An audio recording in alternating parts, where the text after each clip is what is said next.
Hi,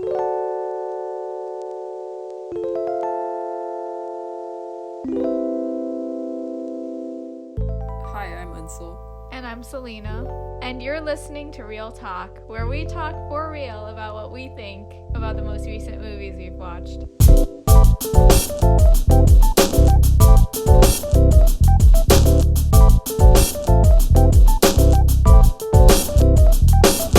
Today's episode is on Celine Song's debut feature, Past Lives. It's a somewhat autobiographical story of Nora's immigration from South Korea to Canada as a child. 24 years after she left Korea, she somehow finds herself at a New York City bar, sitting between her American husband, Arthur, and her childhood sweetheart from Korea, Haesung. This part is completely autobiographical, except for the 24 years. It was more like 17 or something, I think. Yeah, I didn't know that this part was autobiographical. Where do we start? It's been a while. Oh, yeah, it has. I feel like almost 2 months. I left the US for the break, for the holidays. Same. Yeah, how did your holiday go? You know how it went. Pretty good. Okay, cool. Any details you want to share? Yours? No. All the listeners know the details anyway, so. Oh, okay, that is true. Mine was fine. I went back home to Taiwan and I organized/hosted an art show, which my friend from college curated, and that went pretty well, I would say. All the art pieces were great, and they were by students, emerging talents in the US. Most of the pieces were video pieces, and there were some that were multimedia installations, so they included monitors plus physical objects. Yeah, so that was fun setting that up. Yeah. Modern art. Yeah. Yeah, they were mostly modern art. Alright, so Past Lives. This came out last year. This did, but I saw the pre-release version of the movie before it was distributed, before it was released 2 years ago at a New York City theater, and then I also got to join their focus group to talk about it at the end. The sound mixing wasn't even done, the version of the movie we saw. Wait, was this that one of the first ones where you were in? Yes. And you were it's a Korean movie. Was this the one? This is the first one. Yeah. Oh my god, that was so long ago. Yeah. I didn't put that together. I didn't think it was this one. Holy shit. Oh, really? Yeah. Yeah.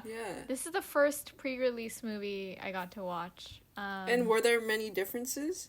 I honestly don't remember. It's been so long. There weren't many differences, but the font of the text, I think, back then they were still in production. And I had no idea the movie would get this big, by the way. I thought it would be a small indie film. Do you remember a scene where Haesung and Nora, it's a close shot of their hands, and it's about to touch, and you can see Nora's wedding ring? Because that was deleted, but I feel like it was still there when you watched it, probably. Oh, I don't remember. Dang. Yeah, and then I watched it the second time with a friend, 2 to 3 months ago, I think. And then I rewatched it a few days ago, the third time. Wow, that's a lot of times. And you watched it for the first time recently, right? A little over a month ago, I was in Amsterdam and took advantage of there being actual movies I want to watch out in theaters. So I saw Past Lives. And then I just rewatched it last night. Liked it better this time. I'm glad I rewatched it. Because there were so many things that annoyed me the first time I watched it that I couldn't really focus on the good parts of the movie. What were the things that annoyed you? I don't know. Are we getting into that now? Yeah, I guess so. Pet peeves. First thing that comes to mind is her Korean. Okay. Greta Lee, who plays Nora. I think she was great, and I don't want to hate on her or anything, but it's just a fact that her Korean sounds like, well, what she is, which is born and raised American. But her character is supposed to have left Korea when she was 11 or 12. And she supposedly talks to her mom all the time in Korean. You don't sound like that if you just don't sound like a freaking American if that's the case. And she did. And that annoyed the hell out of me. Says you. I'm kidding. I don't know what your level My of Korean Korean is bad, but it sounds like an actual Korean, not like I was raised in America. Okay. In the recent like Vanity Fair roundtable discussion interview with a lot of the other powerhouse actresses. Wasn't it Hollywood Reporter? Oh, it probably is Hollywood Reporter. I don't remember. And she was talking about like learning Korean for the role. Yeah, how they worked with Sharon Choi, if you remember. She was the translator for Bong Joon-ho. Mm-hmm. I was gonna mention that, yeah. Yeah. What did Sharon do exactly? Like, it was more to do with the script, right, than Greta Lee's actual pronunciation of things. Yeah, she picked Sharon Choi because it brought, like, depth and character to the learning process. So instead of just being like, oh, this is what you need to say, like, Sharon Choi is expressive and brings life into the learning process, and that's why Greta Lee chose her. Wait, so she was more like Greta's Korean teacher? Yes, she was. Yeah. I think the script was pretty cool because Nora, having left Korea so early, her Korean's still gonna, like, her phrasing or use of certain words is gonna be awkward, which mine is as well. And I think that was in the script. I think I caught a few where it's, like, awkward uses. I feel like I had a different experience watching it because I didn't watch it with any subtitles. Oh, interesting. Like, was the awkwardness translated into subtitles, or did it just all seem grammatically perfect and everything? I think it seemed fine, like the subtitles, actually. But then I guess, like, you can tell from her intonation, like, when she's speaking Korean, she sounds a little awkward. I was gonna say the movie comes out in Korea in March. Oh, wow. So it's still not out late. yet. Okay. I know. Yeah, and, like, what occurred to me was that the real life Haesung, her real life childhood sweetheart will watch it. And I wonder how he feels. Yeah, that's crazy. dang. But apparently they're they're friends now. Haesung and Nora. Like, I would want to know what his reaction would be or what he feels, but obviously we're not going to know. Initial impressions or thoughts on the opening scene, Selena? Oh, the opening scene. I really liked the opening scene. Same. I thought it was really effective. Yeah, it just brings you in immediately, and there's, like, intrigue. Yeah. And I thought it was also kind of quirky and clever with, like, the two observers and their voiceover as they look at Nora, her husband, and Haesung, and them being like, who do you think they are to each other? Yeah, okay, so the opening scene is what I talked about with Nora at a bar in New York City sitting between her American husband and the Korean childhood sweetheart. And then it's like a outsider point of view shot of them and people talking about, like, questioning what their relationship is because it looks so weird. It's just like one girl and two guys and you're wondering what the relationship is between them. Maybe they're a throuple. Yeah. They didn't suggest that. And also, just, like, I guess we eventually find out that the American dude is her husband, but then in the scene they are seemingly distant. No physical affection. So much mystery just from the opening scene.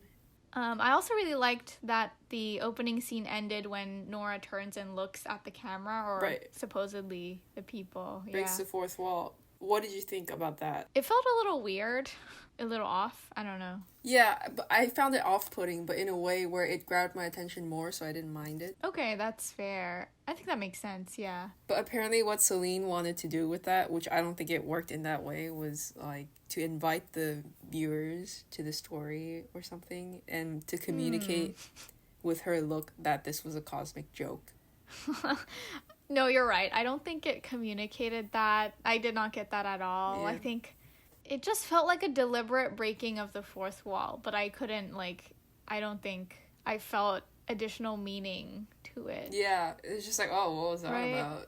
Yeah. Oh, okay, so I don't know if this is skipping too far ahead, but speaking of this is a cosmic joke and the whole cosmic aspect of it, right? The whole past lives thing. Yeah. Do you want to talk about the past lives concept? Okay, so the whole movie hinges on this Korean word called inyeon, which means, what did she say? Like, fate or providence? but only for relationships. Yes, Providence. And this was another pet peeve. I hated this obsession with this cool Korean word. Like, white people would eat this shit up, you know what I mean? It's like how they get Chinese characters tattooed on themselves. It's like the kind of, Eastern thought of fate. Like, I was so annoyed, because this is that kind of word that Koreans overuse and think is so unique to them. And it just annoyed me so much that she exploited it like this, and it annoyed me even more how much white people were eating it up. Did you say Koreans use this all the time? It's overused, yeah. I don't know if you know chong. That's another Korean word that Koreans think is super unique to them. But all it means is just, like, love for someone. There's a similar word in Japanese about love. I forgot what it is, but... Yeah, probably. It's also, I mean, I wouldn't be surprised if there were Chinese words for all of these, too. I'm pretty sure inyeon is Chinese. Hold on. I can find the Chinese characters. I don't know. I can find it. Okay. While you look for it, I think it was this movie that made me realize how many words in Korean sounded like Chinese. Yeah. Like iming, immigration, immigrant. Oh, imin. Oh. Immigrating. Can you read this? I sent it to you on Messenger. inglu. Is that a word? ingxian. I don't know what it means. Oh, sorry. I read it wrong. ingyuan. Yeah, I put it into Google Translate, and the English is cause. So you guys maybe don't have this word. No, I don't think so, because it's Chinese-based. Dude, I don't know. Let me look into it. When you have two people who are oh my God. shit at Chinese and Korean. Why? Okay. It's, chance, opportunity, predestined relationship, fate, destiny. Okay, so it exists in Chinese. There you go.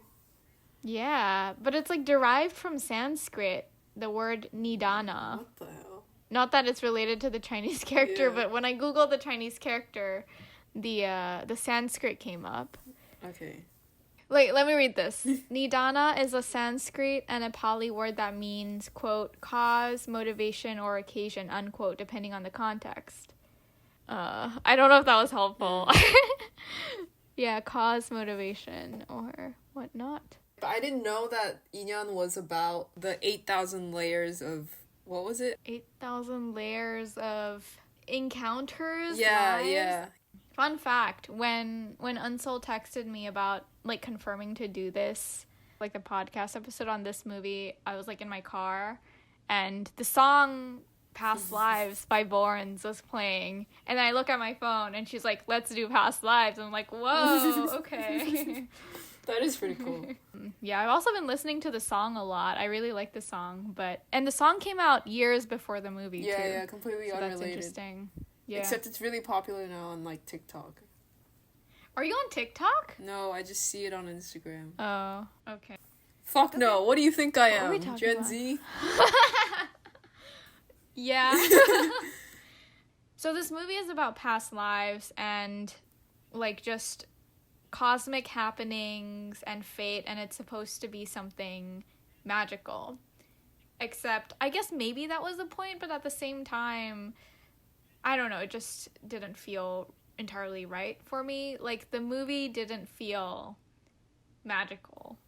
I don't know if that makes sense. Like, okay, they're talking about this concept that feels magical, but that magic isn't conveyed through the film. Does it have to be? It doesn't have to be, but... And I guess, like, they bring it up as just, like, oh, sometimes a joke or a possibility. Yeah.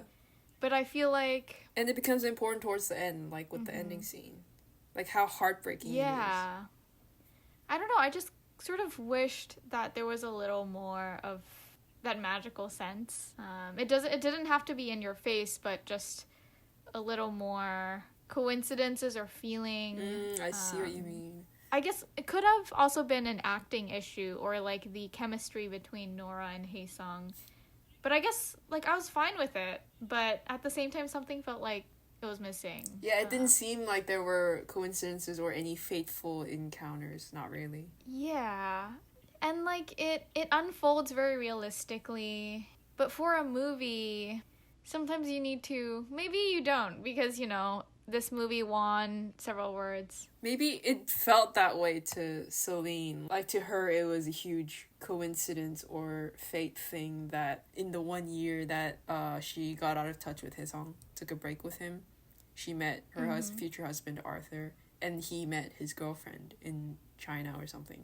That part did feel that part was like part of this whole coincidental narrative. Except it's not even coincidental, it's just normal. Yeah, I guess it is normal. But yeah, for a movie that's called Past Lives, I want to feel like they've had a past life before, but I just didn't feel that. It just felt like they could have had only this one life, and they're talking about past lives, but I would still, like, it wouldn't make a difference. Maybe that's the point, that there's not really any magical thing. That is true. Or a past life. Yeah. And that's why it's even more depressing. I guess so. Maybe all the talk about, you're right. Okay, my revelation right now is maybe all the talk about past lives is masking their present feelings for each other. Yeah, but that was just my point, which I have resolved. Nice. Good to talk it out. Mm-hmm. Okay, next, what should we talk about next? So the setting and characters. I guess you live in Korea and I live in New York. Whoa. Okay. Whoa. Inyeon, dude. What did you think about the setting? Yeah, dude, we have Inyeon.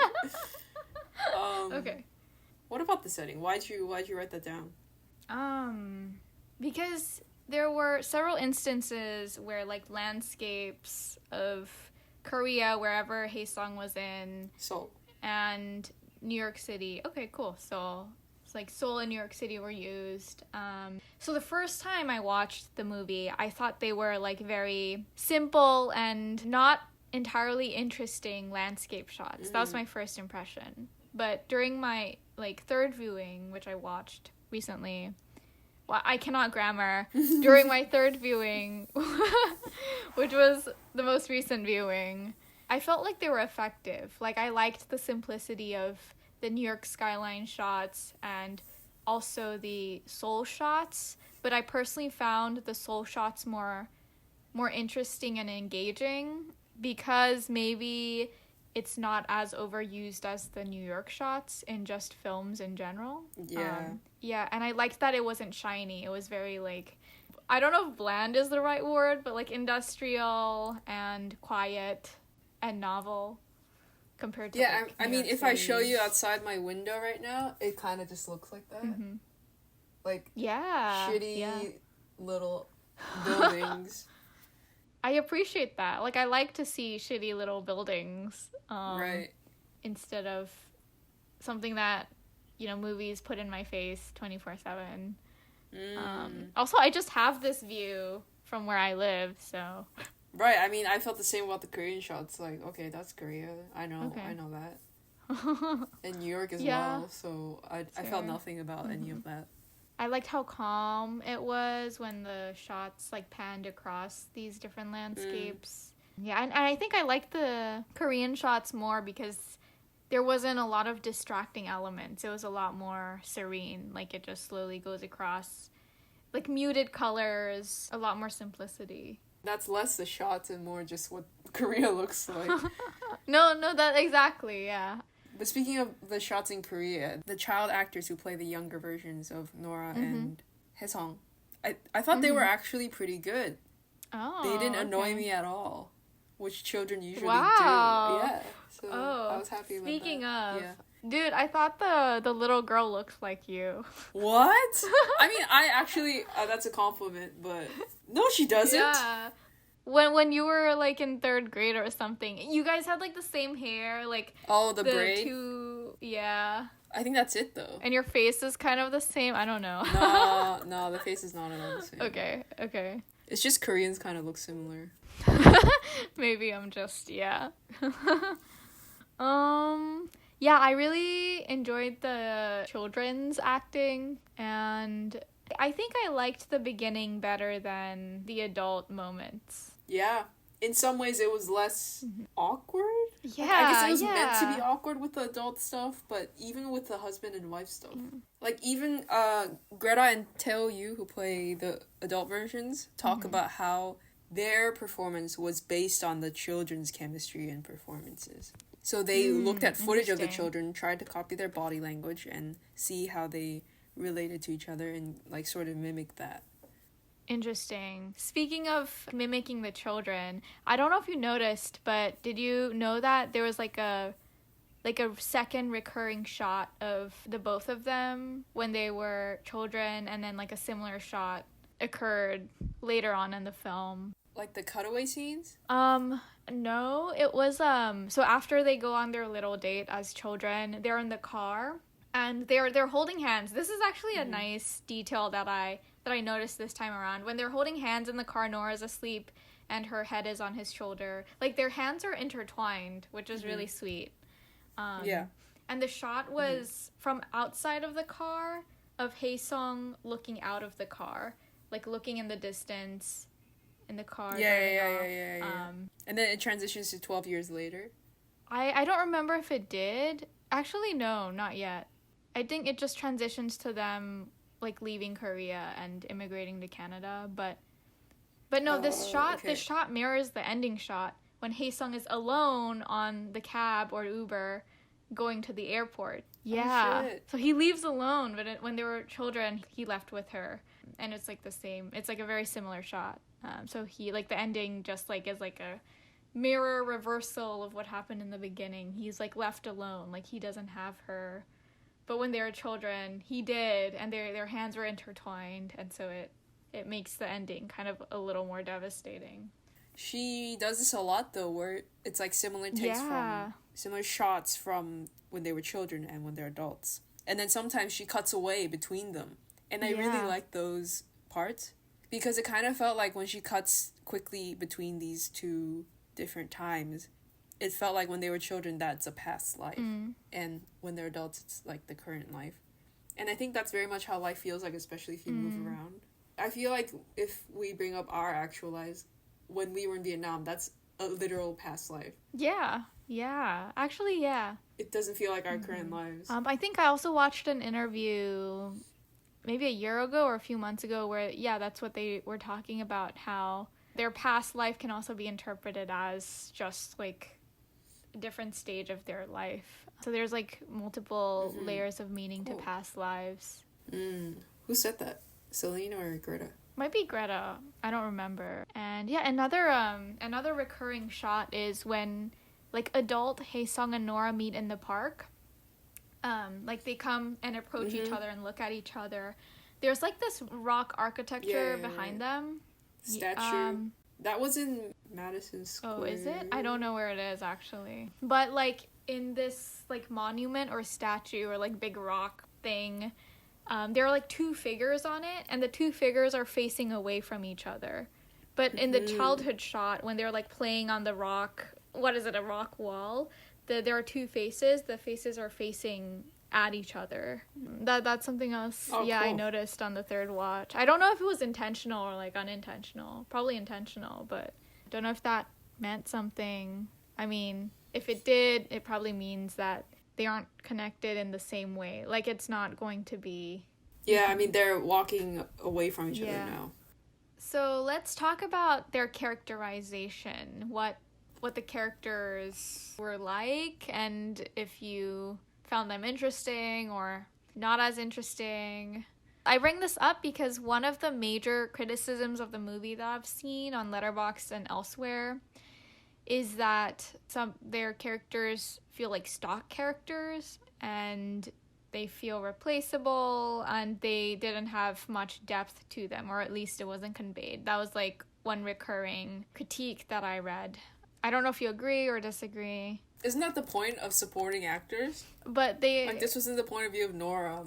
I mean, not necessarily. Like, I mean, if the supporting actor is supposed to impact the main character in a significant way, then we should know why this should matter. But also, like, I think the criticism is directed towards Nora's character also. Yeah, like everybody. And I will say, like, during my first viewing, I think I did have that impression. But also, so Celine Song, her background is in playwriting. And this felt very, like, play-like. And in plays, I feel like you can do this, like, create characters that don't have like incredible depth, right? It's like depth like you would see in character study movies, but it just like conveys like an interesting plot.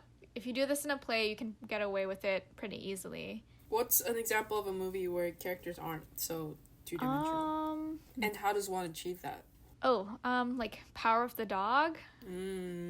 All of the characters were like, there were several layers to them, and you can feel their depth. There's a lot that is unspoken, and a lot of the movie is also just like extrapolating what everyone feels and why they're behaving the way they do. Right.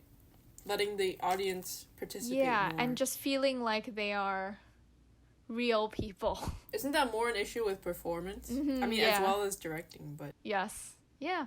I don't know if it, like, significantly detracted from the movie or my experience of it. Did it affect your enjoyment of the movie? Not really, but... Or your view of the movie as, like, a good movie? Yeah, that. I think it affected that. It can never be, like, a great movie if it doesn't have that kind of depth. I didn't break that down and realize that, but that makes a lot of sense of why I didn't think this was actually that great a movie. Yeah, I think I agree. I think that was my impression, too. I guess we should now talk about how much buzz it is getting at award ceremonies and how it did win a few things already and how it's nominated.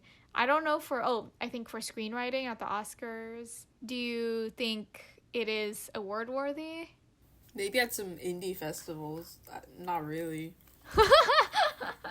I mean, awards mean nothing. The Oscars suck. They never get it right, so... That is true, yes. It won something else. I forgot what it was. One of the recent awards. I was surprised. I was surprised by how much attention the movie got and how popular it is with a lot of... Also, like, people in the film circle, too. And critics. That's what I'm saying. People are eating this shit up because of the Eun shit. Oh, okay, yeah, you're probably right. Yeah, maybe it's because of that concept. Did you relate to the film? Only certain parts. Like, do you remember when Nora comes back from first meeting Haesung in New York and then has kind of a rant in the bathroom to Arthur? How she's like, he has all these really Korean views about things, and he does this, which is so Korean, and he just looks so Korean, and he's so Korean, and he makes me feel so not Korean, but also Korean. I mean, I have Korean friends, but they're Korean American, but he's Korean, and when she said Korean, I was like, I know what you're talking about. This is so exactly how I feel. And I loved that scene just because of how relatable it was. Wow. Dude, you even, like, memorized that whole segment. Not really. I'm just kind of paraphrasing. It's exactly how I talk about Koreans. It sounded exactly like what she said. I don't know, it might not be, but you sounded like her. But it's so common for me to complain about a Korean by saying they're so Korean, and then call them Korean, whereas I'm just Korean. Yeah, I guess that reminded me of you, too. Speaking of that scene, did you find the movie funny? Because during my first watch at the pre-release screening, people were laughing throughout the movie, especially this scene where Arthur was reacting to her talking about Haesung, and he's just like, and then once she finished her rant, he was like, pause, and then he was like, when is he leaving again? Yeah. And then everyone in the theater was like losing it. Yeah. I think it can be quite fun. Oh, when she was talking about how he was like manly or masculine. Oh, yeah. He's masculine in this very traditional Korean way. Yeah. Yeah. And he's like, do you find him attractive? Yeah. And she was like, no, I don't think so. Yeah. No. I love how she doesn't lie to him. She's so honest with him, like brutally honest. Yeah. I was going to bring up, so was it shortly after that scene they go to bed and they're next to each other? And then, I mean, several times throughout the movie, Arthur keeps saying, I can't believe I am witnessing this, something along the lines of, like, I can't believe I'm part of your story. I'm just this evil American man that is getting in the way of destiny. Yeah. It's funny, I guess, but also just, like, maybe it's because they're American and Americans just behave and talk this way. But it just felt a little like in your face, like not subtle. It's like they're just telling you this, and oh, instead of showing. I don't know, just like that's like part of it, and another part of it is just how like matter-of-factly Arthur says this and how matter-of-factly she responds. Maybe it's just, you know, who they are, like the characters, or maybe even the actors, but it, like, I didn't feel the tenderness, or it's just like hard, like texture wise. It's just like, oh, they say this like staccato, you know. I'm just gonna say that in real life, Celine and her Jewish husband, I've only seen pictures, but they look like they're awkward. So, that's all I'm gonna say. Okay. Damn. Oh, I'm just realizing that her husband probably saw this too. Yeah. And like, yeah, knows this. Yeah. Fully supporting it. Damn. Yeah. That scene where the husband is speaking Korean to her about being hungry, that was so cute. Like, his Korean is actually... okay. It actually sounded kind of better than Greta's at some points. Like... Oh. Yeah, that was a cute scene. Did you find it relatable, Selena? I don't know. It wasn't, like, immediately relatable, apart from the living in New York City fact. And I have, like, moved around quite a bit as a child, but... It's not like, oh yeah, we're going to make this one dramatic move and it's gonna change your life, because it just happens so frequently for me. I mean, is it relatable for me in terms of like, have I like encountered people who like, oh yeah, maybe there's like a past life connection or whatever, maybe, I don't know. But aside from that, it wasn't just, it didn't leave like a strong relatable impression on me. But it was relatable to, you wrote this down, to many people, including Greta Lee's mom. Oh, yeah. So in the Hollywood Reporter Roundtable, Greta Lee shares that her mom never truly, like, had, like, an interest in her movies or, like, not fully recognize her work, even after she told them she's working on this movie. It was only after her mom watched the movie that her mom realized that it's in Korean, and that, like, I guess it's also, like, a feat for Greta to be in a movie while speaking Korean. But Greta shared that her mom told her after watching the movie that her mom broke down and cried a lot because her mom told Greta, like, Nora is me. Or I'm Nora. Oh, yeah, yeah. Yeah, the movie reflected the mom's experience. I mean, Greta's mom's experience, too. Yeah. Which is cool. Yeah. Yeah. And how a bunch of people who aren't Korean can also relate to it just because of, I don't know, breakups? Yeah. Third-party situations? I don't know. I think, though, what I loved about this and what I guess was unique about it is that Nora is experiencing heartbreak for a past sort of relationship that didn't really even happen while with her current husband. Like, what kind of husband deals with his wife dealing with heartbreak, which isn't about him? Like, it was very complex. Yeah. I loved the part. I guess this is just what happened in real life, how supportive he was. And he didn't, like, walk away being, or, like, throw a tantrum or a fit being like, oh my god, you're still seeing this, like, yeah. It was, like, very mature, I guess. Yeah, very mature. Keeper, I guess. And is still married, so. And also, I was gonna say, you know how this is basically autobiographical for Celine Song? But every other, all the actors in this also, because Greta is married to a white dude, American. Oh. So there's sort of overlap. And the white guy in the movie, what's his name? John Magaro? He has a Korean wife. Wow. Yes. Oh my god. So this is how Celine casts people, right? She talks with them. Interesting. Sees how much they connect with the story. So I guess it makes sense. But here's the surprise. What word am I looking for? Tae Yu, who plays Haesung, he's actually very famous in Korea recently, but he's actually German. Oh.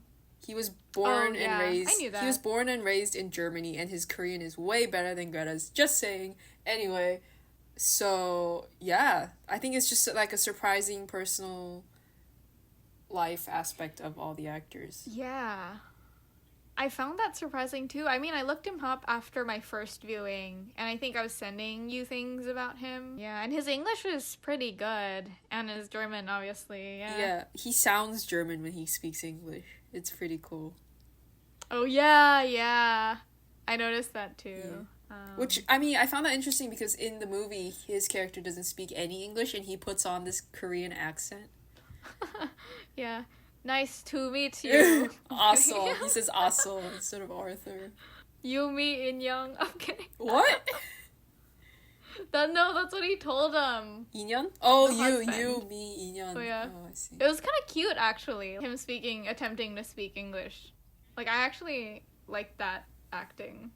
Yeah, a lot of, like, innocence. Oh, okay, speaking of, I don't know if this is intentional or just how it ended up being because of his acting, but like when he communicates with Arthur, like there's just like a sense of innocence to it. I think it's what comes about when you're not good at the language, and it's kind of like a childlike. Yeah. You're very limited to certain words, so it's innocent, and you can't hide your feelings with words like and sentences. Yeah, but I guess like when he says these words in English, compared to like when Arthur is speaking in either Korean or English, he just has no malice or dislike towards him. He's just like totally open to meeting him and neutral and just friendly. Arthur?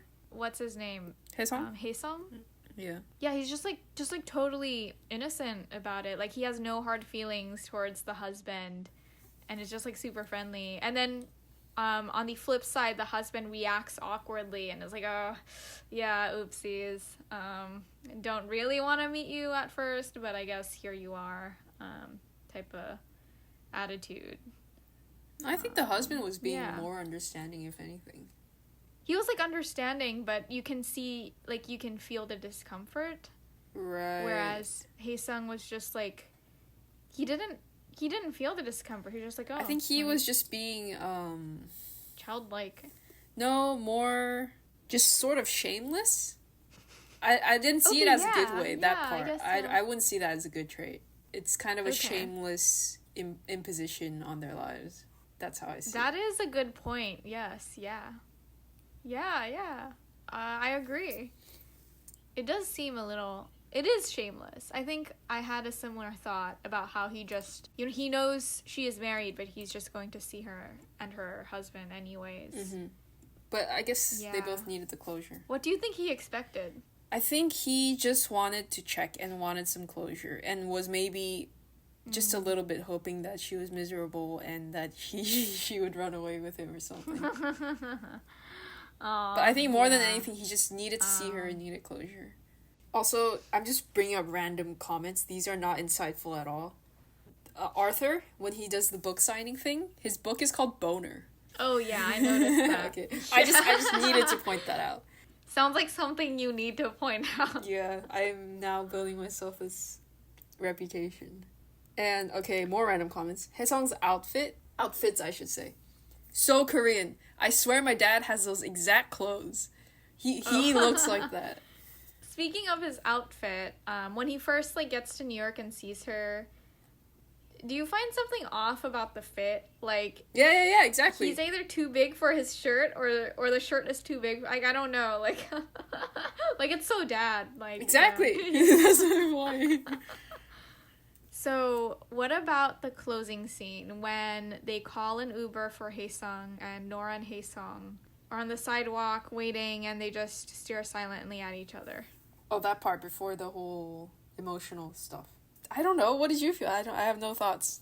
I didn't have much thoughts in my initial viewings, but in my third viewing, like they were trying to convey tension, like the filmmaking, I think.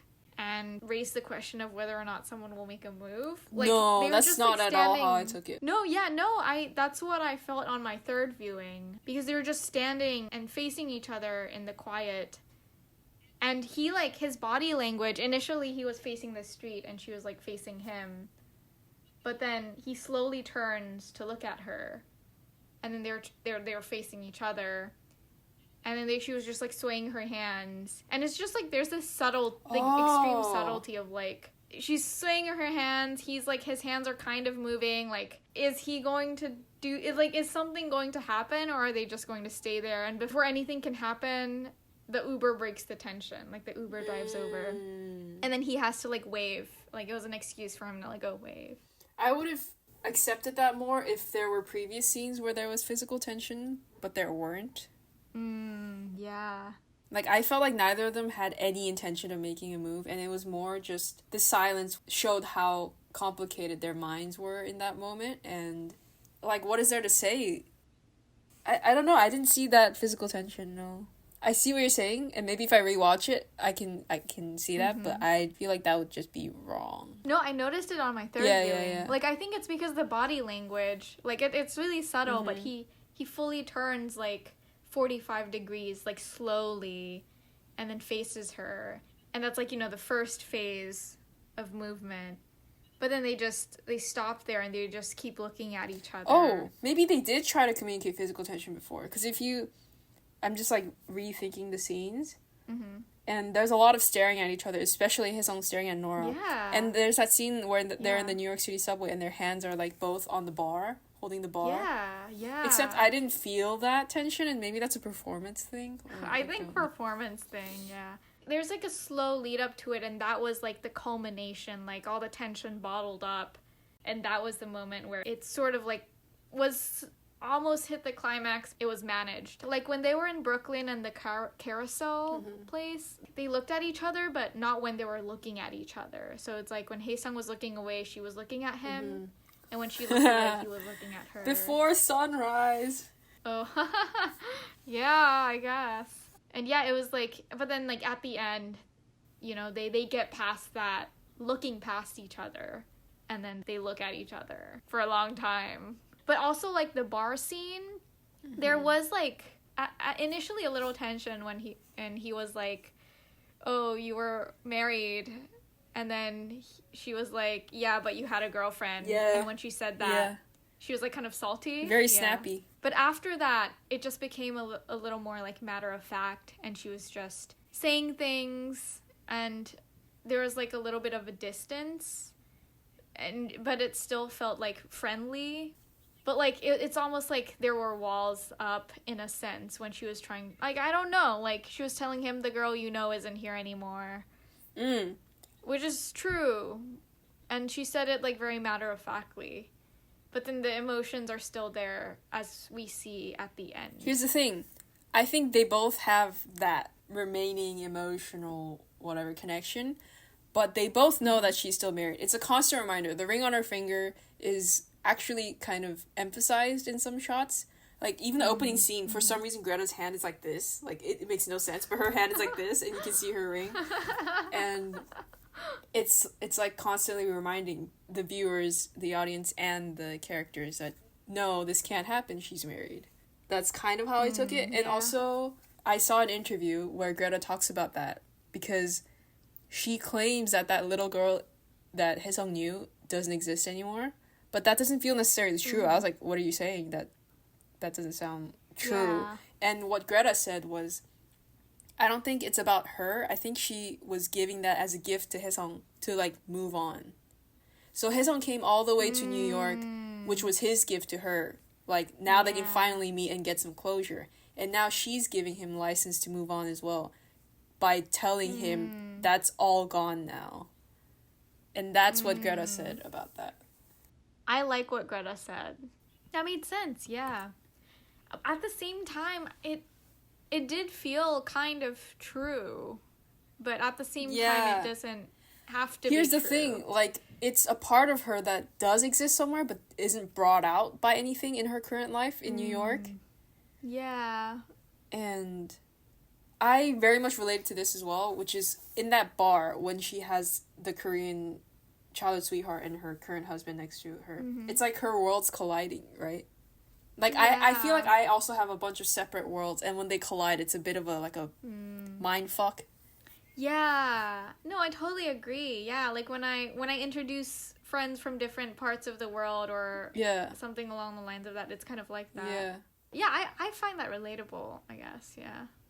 And also there is that awkwardness too, because they might be different types of people, and then you're bringing like a type A friend to like a type B and also friend. because I'm different depending on who I'm talking to, so I don't know how I should behave, because with this person I act like this, and with this, like, it's and also how Nora speaks in Korean with Haesung, and the husband's just there and doesn't understand. Well, I don't know if he does. That was quite realistic. How did you feel about this movie overall? I think it had a lot of good, but overall not that great. But yeah, nothing much. You? It was okay. It was cool. I liked it. I can appreciate it, but it didn't blow my mind. No.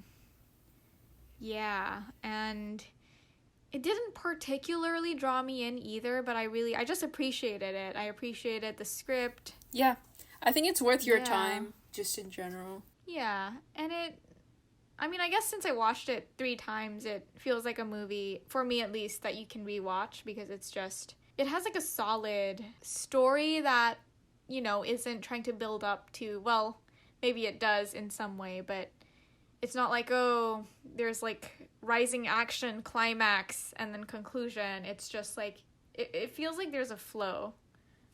Things happen and you go along with it. And there's a message, I guess. What's the message? It's just like life. It's just life, yeah. It didn't necessarily feel like a constructed... This is kind of like paradoxical, because I said the movie felt stagey, but it didn't feel like a constructed film. It just felt like, I guess, like a slice of life, like 3 slices of life from Nora's life. Right.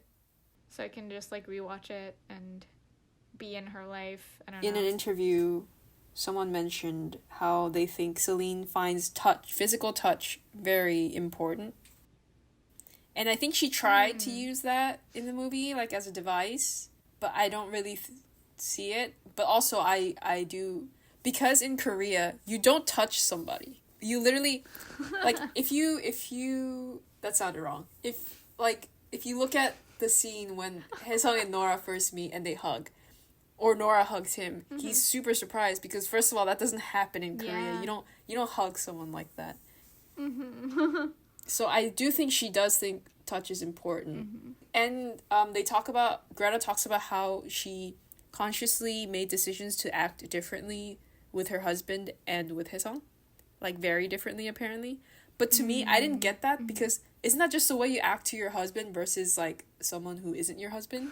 Like, of course you're holding hands with your husband, but not with Haesung. Like, isn't that just obvious?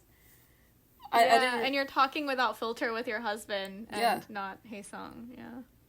Like, I didn't think that was a very impressive thing. It's just... Yeah. But in the bar scene, she was more absorbed in talking with Haesung. Whereas when she, like, turns to look at her husband to translate or, like, briefly talk it's to a little him, dismissive. Felt a little cold. Yeah. I felt bad for him, but, like, I don't know. What an awkward place to be sitting for hours. Yeah.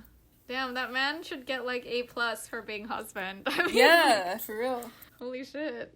I just want to say that Haesung's character is very brazen. And that is kind of like, I see a lot of Korean guys being like that. Like, super brazen, just shameless. The stuff he said, too. He says at the bar to Nora, I'm starting to have weird thoughts. And your mind immediately goes to, you know what I'm thinking. And, oh my god! Like, who the hell says that? Oh my god. It's so sleazy. Yeah. But it's so funny because he's also just so, like, innocent. Is he, though? Like, is it a facade? Seeming though. Yeah, maybe it's a facade. I don't know. Speaking of facades, when he was, like, before he left for New York, the barbecue scene with his friends in the restaurant, one of his friends was like, "You're not gonna see that girl, right? Yeah, exactly." And he was like, "What girl?" Yeah, pretends they don't know. Yeah. I guess in that sense, well, I mean, we had to break it down, but in that sense, maybe that shows the depth of his character. But it took some thinking. Even between Haesung and Nora, when they talk, and they're trying to recount how many years it's been, if they remember each other, if they remember this, they both remember perfectly well all their interactions from when they were children, and they know perfectly well how much time has passed, but to each other they pretend they don't know. They're like, has it been 12 years? Or something like that. Oh. Like, it's that facade thing. It's a facade, but I feel like the movie didn't do the best job at stressing that there's a facade. Yeah, like, any subtlety she meant to put in it was maybe either too subtle or... Yeah. Too subtle or was not able to be conveyed through the acting. Yes. Especially, no offense to Greta, especially Greta's acting. No offense taken. We still didn't talk fully about the ending scene, which is the tear-jerking. Did you cry at any of your viewings? The third viewing at the end? I don't know if it's the movie or what. Like, I don't know if it's the movie. Well, you were watching the movie, weren't you? So I guess it's movie plus your life. That's true. Yeah. Yeah, what about you? Did you? No, but I could see why on my second viewing at the ending scene. Oh, during my first viewing, the friend that I went to watch it with cried, and she's, like, not a crier. Oh, wow. She teared up. Yeah. Yeah, she turned to me and was like, there's tears in my eyes when the credits were rolling. I was like, oh. Yeah, the ending is definitely the climax in this movie. Yeah. Also, when I told my roommate I was going to do a podcast episode on past lives and I was going to rewatch it, she said, she started it but didn't finish it because it was slow. But she finished it because I brought it up. And she said she cried. Oh, wow. Yeah, I think a lot of people cried. But with the ending, when what he says to her is, like, pretty clever, I thought. Like, it justifies the title after that. It's like, if this is our past life, then what do you think we are in our next life?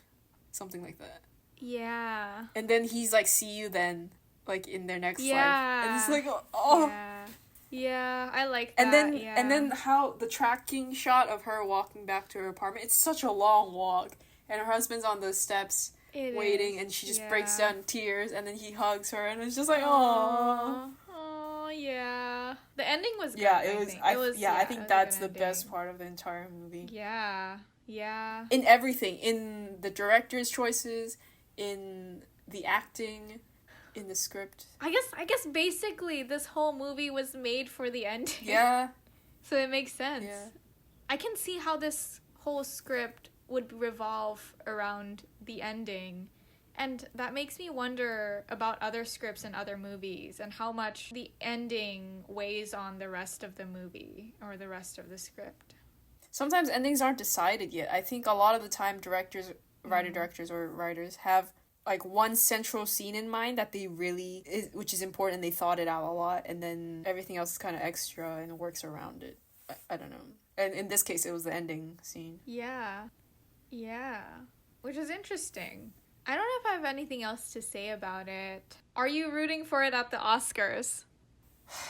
Not really. Like, what could it win? Screenwriting? It's original screenplay, right? Yeah. I think Poor Things is part of that category. See, I haven't seen the movies this year because I'm in fucking Korea. I can't watch the movies. Oh, my bad. So it's going up against Maestro. Anatomy of a Fall. Why does everyone say Maestro? I don't know. It's Maestro. Maybe? No, because that's Spanish. Maestro. Oh, okay. Well, it's Maestro. Get it right. Okay. Anatomy of a Fall, May, December, and The Holdovers. Okay, I haven't seen Anatomy of a Fall or The Holdovers. Oh, really? No. Okay. Have you seen Holdovers? I haven't. Even though I haven't seen The Holdovers, a part of me feels like The Holdovers might win. Based on what I've heard about the movie, like, people who really liked it loved it. Did they win for the other awards for screenwriting? I don't know, actually. May, December was interesting. I think if May, December was nominated for, Todd Haynes is nominated for Best Director, like, he would have a chance, but I don't know about the screenplay specifically. Nah, I don't think that movie has much of a chance with any category. It caters to a specific audience. No, I enjoyed it. It's just that maybe not Oscar bait enough. Past Lives is a bit Oscar baity. Maestro is completely just an Oscar bait kind of movie, I felt. Yeah. I wasn't the biggest fan of Maestro. No, me neither. Saw it in theaters in Portugal. Did you see it in theaters, Maestro? No. No, I watched it at home. Okay. On Netflix. It's so much better in theaters, though, especially the conducting scene. Oh, okay. Which was overacted, but... Anatomy of a Fall won Best Screenplay at the Golden Globes. Golden Globes are not for serious people. Okay, so is the Oscars. But I think Anatomy of a Fall is probably strongest. Like, I haven't seen it, but it seems like it's a very it's a very good movie. But I don't know, like, I think it, like, for me the strongest part was the directing and the acting, and the screenplay was secondary. Like, because maybe it's because there's so much dialogue and it's like a courtroom drama for most of it. Spoilers. No, that's not a spoiler. I feel like it could just because of the Oscars and what the voters are looking for, it could possibly win. Yeah, screenplay. But also I think The Holdovers maybe, even though I haven't seen it. You should. I will. Who the hell's gonna win Best Picture? Oh my god. Someone who doesn't deserve it. It's either someone who doesn't deserve it or someone who deserves it. Killers or Oppenheimer? Killers of the Flower Moon. Yeah. Yeah, I'm rooting for Marty. He did not. So Oppenheimer plus Nolan, they swept at the Golden Globes, I think. Unfortunately. I feel like the Oscars, thankfully, has a thing against Nolan. So maybe with Oppenheimer, it'll also be not go his way. I don't think I have anything else to say about the movie right now. Yeah. Is it a movie you would revisit? No, I already did, and I'm fine with how much I did revisit it. I'm not watching it again. You? You've watched it too many times. Yeah, I'm good. You haven't seen Return to Seoul No, yet, I'm right? saving it for when I don't know, I'm just saving it. I downloaded it. Dude, okay. I would rewatch that. I really like that movie. Maybe we can do that sometime. Yeah. How do you feel about the movie as a Korean? Everything I've said so far. Okay, that's fair.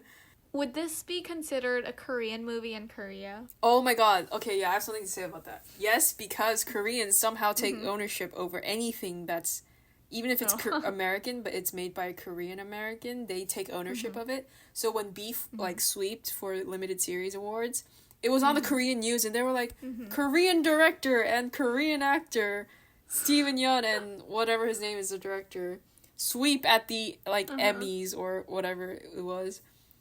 And my parents would text me, like, they don't even know what the Emmy Awards are, and they're like, in Korean, Emmy Awards, Korean whatever won, and I was just like, you don't even know who they are. You don't even, why are you taking ownership of, why are you proud of this? This has nothing to do with you or this country, frankly. And it's so annoying. Yeah. I hate it so much. And then my sister texted back, you know he's American, right? And my dad's just like, well, Korean American. Like, that has any... So, yes, they will... No, that's Yeah, they already funny. see this as a Korean movie, and, like, anything they win, it's like, Korean movie wins. Especially because Tae Yoo is such a famous actor here. Yeah, that makes sense. Speaking of Beef, that's ironic because I felt like it was extremely Asian American, emphasis on the American. Yeah, that's the whole point, I think. It wasn't even, like, all Koreans. It was just Steve Yeun and his family, and it wasn't about the Korean experience. Yeah. At all. Yeah. I think I appreciated the production of this film as, like, a crossover between Korea and the US. Yeah, I liked the cross-continental, like our podcast, but kind of different because you are less Korean than Haesung. And we speak fully in English. Hope that was not offensive. Yeah, I appreciated that collaboration and that attempt to highlight, like, globalization, the implications. Celine talks about it too. Yeah, I want more movies like that. She talks about how the script writing software, what's it called? Final Fantasy, I don't know. Final Draft. Celine talks about how the script writing software Final Draft doesn't cater to writing in Korean. Like, you need to write in English only, the software. And how it felt like the world was telling her you shouldn't write a bilingual script, which this one is. But But, like, in Oh. Final Draft's defense, then use a Korean software, Jesus, like... Yeah. Anyway. Yeah, which is another reason why I really appreciated Return to Seoul. That one was more hybrid-y. Maybe because it's not, like, American Korea, but France and Korea. Very separate. So that was interesting. Yeah, I cannot wait to talk about that and also rewatch that Okay. movie. Lots of Korean-y Yeah. movies. Yeah, I can't seem to escape the Koreans. Oh, that's exactly what I told my colleague last night, because we went to eat shabu shabu. And we just found this shabu shabu buffet place, which is heaven, by the way. The buffet is huge, and it's for like a cheap price, and it's Korean owned. Huh. And then once we got in, there were like Koreans everywhere, and we just got off of work with our Korean boss. Dude, that's how I feel. Like, I went to Switzerland, right? And I'm at the top of this mountain, highest train station in Europe, and Koreans everywhere. And I was like, I can't escape them. I simply cannot. I was gonna say the first thing I told Nicole, my colleague, when I sat down was we can't escape them. Yeah, no, I feel that way. But I'm in Korea, so it's more like Yeah. a resigned, I'm in it now. Yeah, that's true. Yeah, I guess just like the neighborhood we went to for the shabu shabu. was Dude, you Korean. really can't escape. Even in Vietnam, it was Koreans everywhere. Wait, you're right. Oh my Dude, god. you need to get out. Yo. Of New Jersey specifically, I think. I don't know. Yeah. Final question, and then we'll end the episode. Do you think Nora should have stayed with her husband or pursued a possible relationship with Haesung? Stayed, obviously. Really? Okay. Did you feel like you should run off with him? I don't know. I guess it's just like an intriguing possibility, and obviously she didn't pursue or fulfill like a possibility, and that would leave you wondering, and if it leaves you wondering, you would kind of want it to have happened. Did that make sense grammatically? But Yeah. I don't know, to me it never felt like a possibility. It felt like Nora was being very solid That's in her true. stance that she's not gonna do anything stupid or impulsive. Yeah. It wasn't a possibility, but if past lives are true, and if they really had, like, this deep, unbreakable connection... No, how would they know? I don't know. How would it look like? Like, I mean, if they really felt something for each other, how would being in a relationship with each other look like? If that makes sense. It would be a homewrecker situation, like before sunset and before midnight. Okay, and then they would grow old and be mean to each other and be like, sorry, I still love you, I guess, yeah. No, I don't think they actually would have worked out. And I think Haesung could see that too. And so could Nora. When she's like, he's so Korean and has these Korean views about things. Yeah, that's fair. Yeah. So, no. Were you rooting for them? Not exactly. I was pretty neutral. I don't know. I didn't feel very attached to Nora.